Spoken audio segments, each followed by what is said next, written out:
बड़ी खबर दाल के किसानों के लिए। दाल उत्पादक किसानों के लिए एक अच्छी खबर है। बाजार में कीमतें एमएसपी से नीचे रहने के कारण बड़ा फैसला लिया गया है।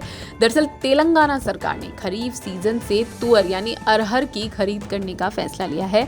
राज्य सरकार का अनुमान है कि इस सीजन में कुल उत्पादन लगभग 3 लाख टन होगा, क्योंकि किसानों ने लगभग 2 लाख हेक्टेयर जमीन पर तुअर की खेती की है।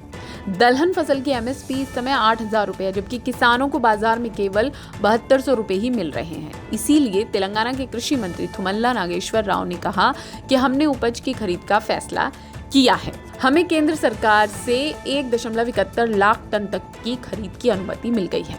आपको बता दें कि तेलंगाना में पिछली खरीफ फसल के दौरान तुअर की खेती के लिए मामूली गिरावट आई है। हालांकि देश में तुअर की कुल खेती के क्षेत्र में तेलंगाना की हिस्सेदारी बढ़ी है।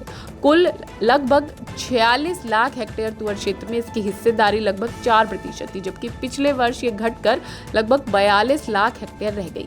इससे तेलंगाना में अरहर की हिस्सेदारी बढ़कर 6% हो गई। तेलंगाना में अक्टूबर 2025 में तुअर की कीमत 6,441 रुपए प्रति क्विंटल थी, जबकि पिछले वर्ष इसी महीने में ये 8,022 रुपए प्रति क्विंटल थी।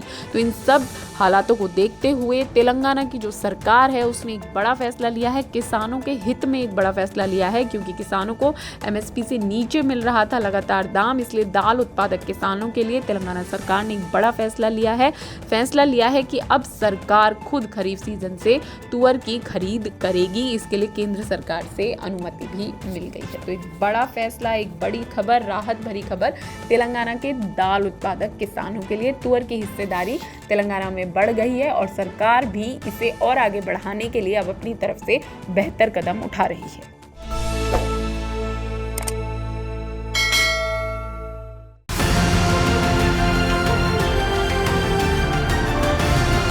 किसान तक, किसान तक, किसान तक, किसान तक, किसान तक, किसान तक, किसान तक। खाना है तो उगाना है, खाना है तो उगाना है, किसान तक, खाना है तो उगाना है। किसान तक, खाना है तो उगाना है।